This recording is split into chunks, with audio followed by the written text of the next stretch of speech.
तिरुवाच शक्रादयसुरगणानि हतेति वीर्ये तस्मिन् दुरात्मनि सुरारिबले च देव्या तां तुष्टभूप्रणतिनम्रशिरोधरा वाग्मी प्रहर्ष पुलकोद्गमचारुदेहा देव्या यया ततमिदं जगदात्मशक्त्या निःशेषदेवगणशक्तिसमूहमूर्त्या तामम्बिकामखिलदेवमहर्षिपूज्यां भक्त्या नता स्म विदधातु शुभानि सानम्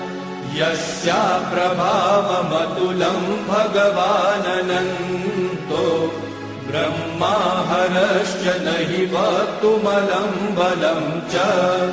सा चण्डिकाखिल जगत्परिपालनाय नाशाय चाशुभभयस्य मतिं करोतु या श्रीस्वयं सुकृतिनां भवनेष्वलक्ष्मी पापात्मनां कृतधियां हृदयेषु बुद्धि श्रद्धा सतां कुलजनप्रभवस्य लज्जा तां त्वां नता स्म परिपालय देवि विश्वम् किं वर्णयाम तव रूपमचिन्त्यमेतत् किं चातिवीर्यमसुरक्षयकारि भूरि किं चाहवेषु चरितानि तवादियानि